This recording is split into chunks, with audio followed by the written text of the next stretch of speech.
కూర్చోండి ప్లీజ్ కూర్చోండి, ఒక నిమిషం కూర్చోండి.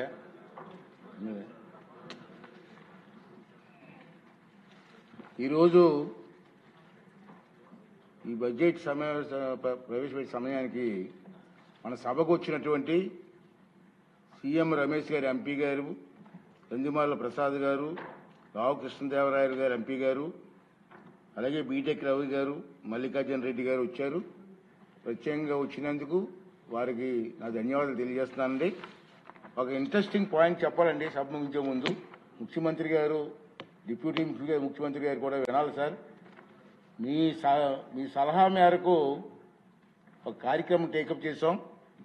అంటే ఈ సభకి చదువుకున్న పిల్లల్ని, స్కూల్ పిల్లలందరినీ పిలిపించాలని చెప్పి గతంలో మీకు సలహా ఇచ్చారు. దాని ప్రకారంగా మేము డిజైన్ చేసాం సార్. మన లోకేష్ గారు అంతా కూర్చొని డిజైన్ చేస్తాం. ఇప్పటికీ నాకు వచ్చిన అప్లికేషన్ కాల్ ఫర్ చేసాం అన్ని స్కూల్స్కి. ఎవరికైనా ఇంట్రెస్ట్ ఉంటే అప్లికేషన్ చేయమని. ఇప్పటికి మాకు సుమారు 150 స్కూల్స్ నుంచి మా పిల్లలు వస్తారని చెప్పి రిక్వెస్ట్ లెటర్స్ వచ్చాయి. మేము స్టార్ట్ చేసాం 11, 12, 13, 14 తారీఖు చూస్తే ఇప్పటికీ 22 స్కూల్స్ నుంచి వచ్చారు సార్. ఈ రోజుకి 798 మంది వచ్చారు సార్. 798 పిల్లలు వచ్చారు. రోజు వస్తున్నారు, కూర్చున్నారు. ఒక్కొక్క స్కూల్కి 20 half an hour minutes time ఇచ్చాం అందరికీ. ఇంకా మనకి రావాల్సింది 128 స్కూల్స్ నుంచి అప్లికేషన్స్ పెండింగ్ ఉన్నాయి సార్. ఈ సభ ముగించే లోపున వాళ్ళని కూడా పిలిపించి వాళ్ళని కూడా చూసే అవకాశం ఇస్తున్నాను సార్.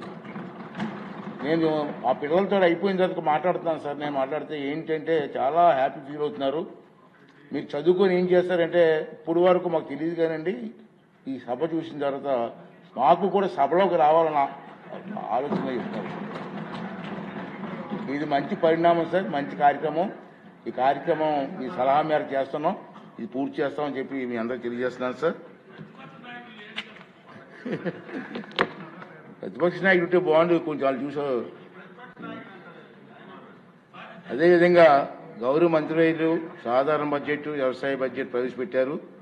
17, 18 తేదీలో అంటే రాబోయే మంగళవారం, బుధవారంలో సాధారణ బడ్జెట్పై విస్తృతంగా చర్చ జరుగుతుంది. చర్చకు సన్నద్ధం కావడానికి బడ్జెట్ ప్రతిపాదన మీరందరూ కుల్లసంగా అధ్యయనం చేయవలసిన అవసరం ఉందని భావిస్తున్నాను. ఫిబ్రవరి 15, 16 తేదీలో సమావేశాలకు విరామం ఇస్తున్నాం. 15, 16 విరామం ఉంది కాబట్టి ఈ సమయాన్ని సభ్యులందరూ కూడా సద్వినియోగం చేసుకొని బడ్జెట్పై పూర్తి అవగాహనతో ఈ చర్చలో పాల్గొనవలసిందిగా కోరుతున్నానండి. అదేవిధంగా ఈనాటి సమావేశం ఇంతటితో ముగిసింది. తిరిగి మంగళవారం అంటే 17 ఫిబ్రవరి 2027 తారీఖు ఉదయం 9 గంటలకి మళ్ళీ కలుద్దామండి. థ్యాంక్ యూ అండి. Thank you very much. Hello, Telugu రాజ్యం ఛానల్ చూస్తున్నారా? సామాజిక, రాజకీయ, జీవన చిత్రణే తెలుగు రాజ్యం. అతిశయోక్తులు, అసత్యాలు ఉండవు. రాజకీయ కోణం కాదు, ప్రజా కోణమే కొలబద్ద. తెలుగు రాజ్యం వీక్షణ మీ ఉత్తమ అభిరుచికి నిదర్శనం.